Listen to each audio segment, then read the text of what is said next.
guys, welcome back to another one. If you were new to the channel, I am Gold Pony. I do new car, truck, SUV reviews on YouTube, and today we're in the brand new 2025 Mitsubishi Eclipse Cross, courtesy of Younger Mitsubishi in Hagerstown, Maryland. For more information on their inventory, please feel free to check out the link in the description box below. So today we're in this one because I personally think it is a very good looking SUV. You also get America's best warranty, being 5 years, 60,000 mile bumper to bumper, 10 years, 100,000 miles on the powertrain. And if you were to get it at Younger Mitsubishi in Hagerstown here, I just wanted to give this pitch to them. You also get a double powertrain warranty, meaning 20 years, 200,000 miles on the powertrain. That is absolutely insane. But also you get 2 years or 30,000 miles of complimentary maintenance as well. You gotta love that. And there are some minor changes for the 2025 model year. So of course I'll be going over those in this video, but ultimately in this video we will be testing out and going over everything about this one, from acceleration to braking, steering feel, ride quality, sound system, exhaust clip, all that fun stuff. So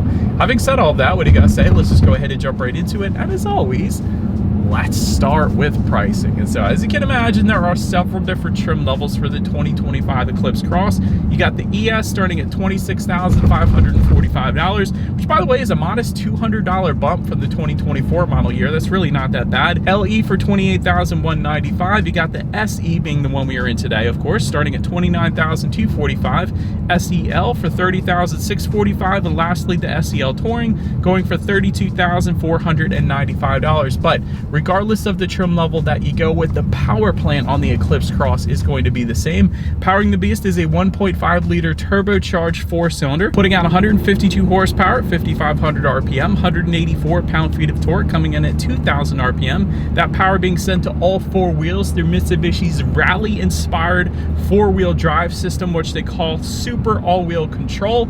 Gotta love that, inspired by rally racing in the snow and the dirt, of course. Power sent to the ground through a CVT, 0 to 60 time approximately 8.6 seconds, with MPG numbers coming in at 25 in the city, 28 on the highway for that ES trim level. However, all the other trim levels are going to give you 25 in the city, 26 on the highway, either way taking regular unleaded fuel. But so then before we do any kind of fun acceleration test here in our Eclipse Cross, I do want to mention to you guys the driving mode. There is an eco mode. It is just in front of the shifter there in green, and that's going to adjust things like the shift points and the throttle response. So now having got all of that out of the way, what do you guys say? Let's go ahead and find a straightaway. Let's put the acceleration here to the test, and let's see how quickly we can get our new 2025 Mitsubishi Eclipse Cross here up to speed. All right, here is our straightaway in 3, 2, 1, go.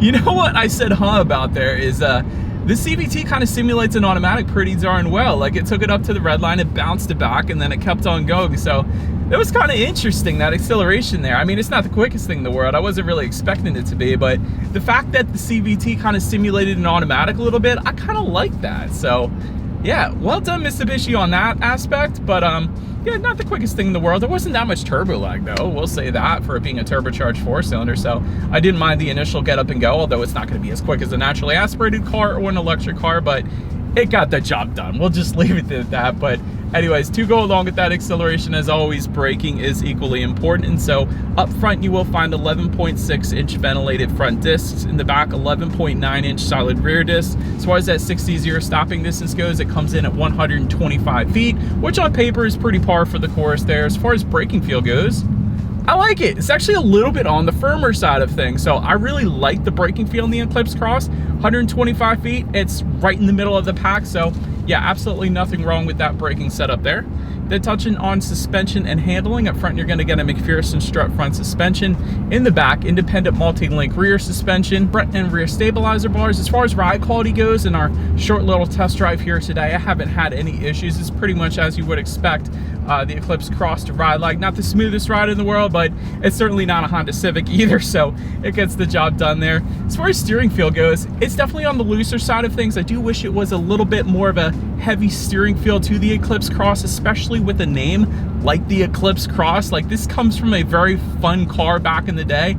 And I just wish maybe there could be a steering feel firm mode like Volvo does. It doesn't have to be like an instant acceleration, but just drive mode specifically for the steering feel, because it is a very loose steering feel. So would have loved to have seen a little bit more heavier of a weight to that, give it a little more playful feel there.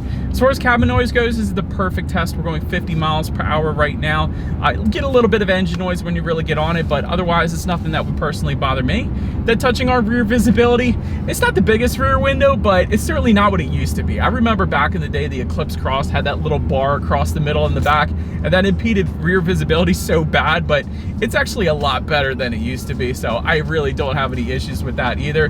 Do want to touch on forward visibility a little bit. If you go with the LE trim level and up, you're also going to get rain sensing windshield wipers. So whenever this thing detects any kind of mist or rainfall, it's going to automatically turn on the windshield wipers for you, just kind of like automatic headlights. So I'm always a big fan of that. And if you were to go with the SEL Touring trim level only, you also get a head-up display. So that's going to project your speed limit, and safety features up onto your windshield there, better helping you keep your eyes on the road so you can better enjoy the drive here in the Eclipse Cross. But that pretty much rounds out the performance segment of this review, guys. Let's now go ahead and take a look at the exterior of our brand new 2025 Mitsubishi Eclipse Cross. All right, so here she is, you guys, the new 2025 Mitsubishi Eclipse Cross, finished in alloy silver metallic, in case you were curious of the exact exterior color name that we have with us here on this one. But as always, let's go ahead and start with where the Eclipse Cross is made. Taking a look at the VIN, first character is the letter J, indicating that the Eclipse Cross is built and assembled in Japan, as it should be. I like that. But let's go ahead and start up front on this one. LED headlights with LED daytime running lights do come standard for all trim levels across the board. Gotta love that. You also get the automatic feature for the SE trim level and up. So when it gets dark out, those headlights will turn on automatically for you there. Also, automatic high beams for the LE trim level and up. So when you have your high beams on at night and it senses a vehicle coming in the opposite direction, it's going to automatically dim them back to low beams. And when that vehicle is gone, it's going to automatically bounce it back up to high beams for you there. Gotta love that. LED fog lights for all trim levels across the board. And you do have some chrome accents surrounding those headlights as well. Both the Eclipse Cross and the Outlander do that. I believe the Mirage does that actually as well. You do have that Eclipse Cross lettering found on the front portion of that hood. And perhaps one of my favorite parts about this one is the intercooler tucked away behind the bottom portion of that front bumper, like a Lancer Evolution or something like that. I love it. I think it looks so dang aggressive. But anyways, that pretty much rounds out the front end of this one. Let's now go ahead and swing around to the side. All right, so we're now making our way to the side of this one. If you are looking for roof rails, they will come on the SEL Touring trim level. Chrome window surrounds for all trim levels across the board. Rear privacy glass also for all trim levels across the board. Taking a look at the side mirrors, they are body colored power adjustable side mirrors. They will be heated with LED integrated turn signals. You gotta love that. And then if you went with the SE or SEL trims, you're gonna get power folding side mirrors then as well. Then taking a look down at the wheel setup, 16-inch aluminum alloys for that ES trim level, 18-inch black painted aluminum alloys for the LE, and then 18-inch two-toned alloys for the SE and SEL trim levels. The other thing I wanted to mention is you're going to get body colored side skirts for the SEL Touring, I know, because I reviewed that one last year, whereas the SE trim that we have with us here today, you're going to get matte black side skirts and fender surround. So a little bit different of a look there, so I wanted to emphasize that as well. But anyways, that pretty much rounds out the side profile. Let's now go ahead and swing around to the back. All right, so now since we are around to the back of the Eclipse Cross, all the way to the top, you will find a body colored shark fin antenna. Just below that, there's two different rear spoilers for the Eclipse Cross. You're going to get a more tamed rear spoiler for the ES, LE, and the SE that we have with us here today. But the SEL trim levels are going to get a much more aggressive rear spoiler that I reviewed last year, I know. So either way, it looks good, honestly. I do like the more aggressive one a little bit better, but either way, they both look good. But rear window wiper affixed to the rear glass back there. You got LED taillights for all trim levels across the board. You gotta love that. Got the Eclipse Cross lettering spelled out horizontally. That always looks good. There is some trim level badging found in the rear lift gate there, so if you ever wander onto a Mitsubishi lot on a Sunday, that's how you're gonna be able to tell what trim level you're looking at. And then, of course, just below it all, you will find a single exhaust outlet. It is tucked away, of course, underneath on the passenger side there. But having said that, I do believe you guys know what we have to do next here. As always, here is that exhaust clip.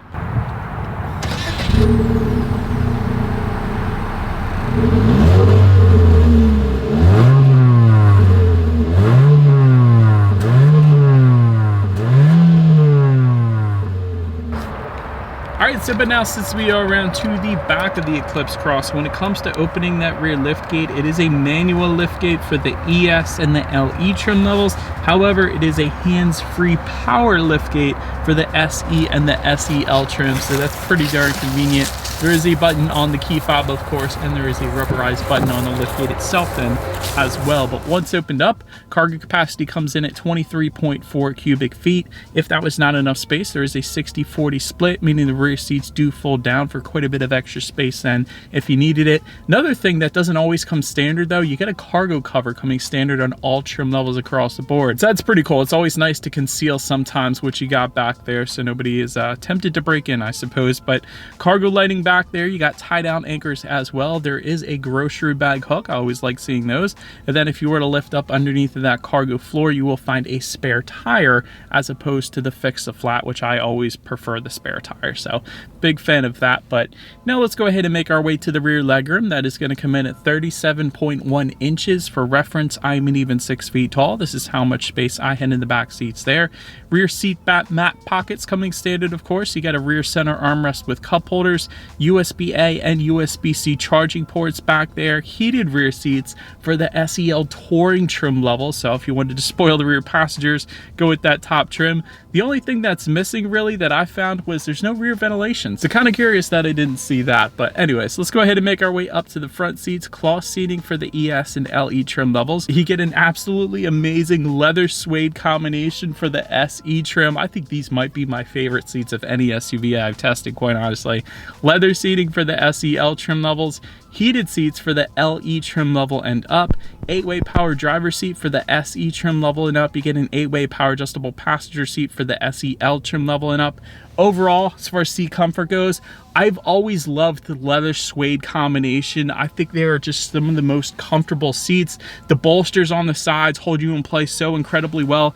The heated seats, they are so warm. And all seats are different. After testing over 1,000 of them at this point, I can tell you guys, these are some of the warmest heated seats that I've tested. They are absolutely amazing. So what I'm trying to say is huge fan of the seat comfort in the Eclipse Cross. But now let's go ahead and take a look at the steering wheel. It is tilt and telescoping. It is going to be leather wrapped for the SE trim level and up, and then heated for the SEL trim level. So would have loved to have had that today. But now let's go ahead and make our way to the startup. Let me start by showing you guys the key here. You got your Mitsubishi logo on the one side. When you flip it over, lock, unlock, and the button to pop the rear liftgate there. But it is all keyless entry with a push button start for the LE trim level and up. So all I'm going to do here is simply put my foot on the brake and press that engine start button located kind of just to the right of the gauges there. And so speaking of, when it comes to the gauges, this is a pretty cool looking gauge cluster. Tachometer is all the way to your left, speedometer is on your right. You have this kind of cool retro style 80s kind of display front and center just by the graphics.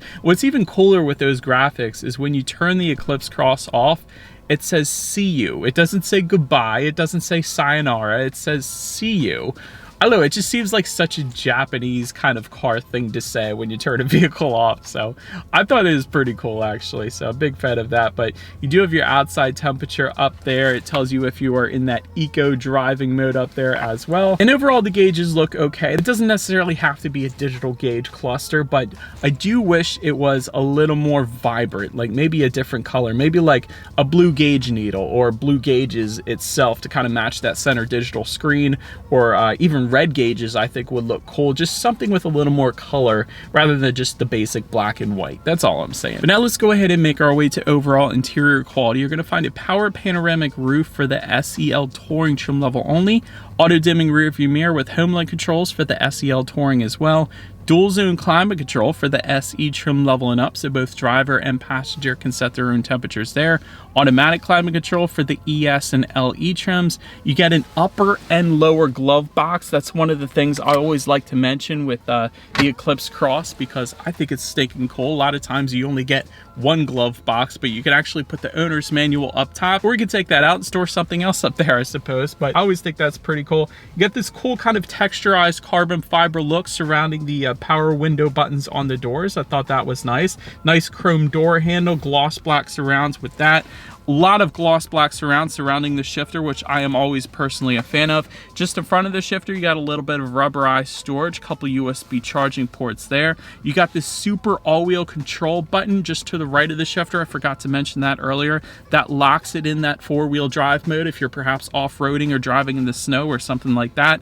Just behind that, you got your electric mechanical parking brake, couple cup holders, and then within the center armrest, there's actually a ton of space in there. It's a pretty deep amount of storage in there, so big fan of that as well. So overall, it certainly gets the job done. But now let's go ahead and make our way to the infotainment screen. There's going to be two of them. So you get a 7-inch color touchscreen display for the ES trim level, and then an 8-inch color touchscreen display for the LE trim level and up. Either way, you get Bluetooth and audio streaming. Either way, you get Android Auto, Apple CarPlay. However, for the SE and SEL trims, you will get a factory navigation system. That is pretty darn cool because I personally drive through the mountains a lot where Android Auto, Apple CarPlay goes out. So factory navigation system, that is pretty darn nice to have in my personal opinion. You also have your radio information up there as well. So when it comes to the sound systems, there's actually 3 of them, believe it or not. So it's going to depend upon the trim level you go with. So for the ES and the LE trims, you're going to find 4 speakers. For the SE and SEL trims, you're going to get 6 speakers. And then for that SEL Touring, you have an 8-speaker sound system. So having said that, we got the 6 speaker with us here today. So let's go ahead and turn on the radio, see what we got playing this morning, and let's test out the clarity of this one. Actually, for a 6-speaker sound system, that's not that bad. I actually didn't mind that. There was a decent amount of bass. Clarity was okay. I mean, it's 6 speakers, but more bass than I expected, and that certainly gets the job done. And I love that there's knobs for the radio information too, because a lot of cars I've been testing lately haven't had the knobs. So I like you can adjust the station and the volume with the knobs. That's kind of nice. But last thing I wanted to mention to you guys on that infotainment screen is when you do put the Eclipse Cross in reverse, you will find a rear view camera coming standard across the board.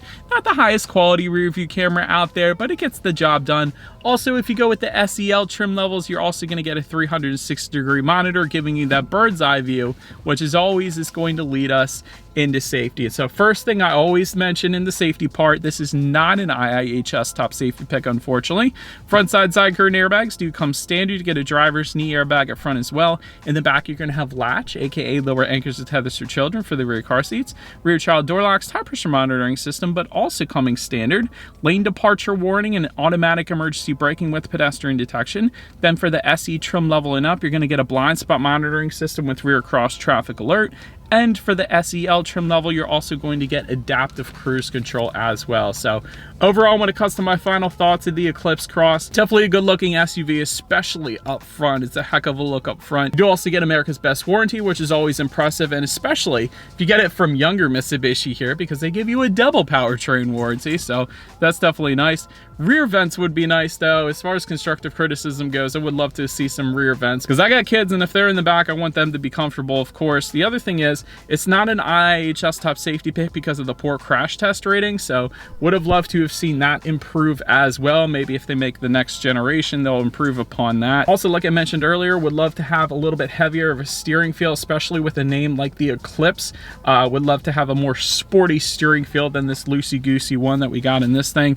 And ambient lighting, I think, would look pretty darn cool as well, especially with that techno music I just played. But anyways, that about rounds out this one, you guys. Thank you so much for watching. Let me know what you think of the Eclipse Cross in the comments section below. I love reading your comments. Be sure to follow me on social media somewhere on this screen there. Be sure to hit the subscribe and the bell notification button if you're into new car reviews. That is what we do here on this channel, after all, for apparently 11 years now. Do appreciate you guys watching more than you know. I will see you guys all in the next video. Stay gold.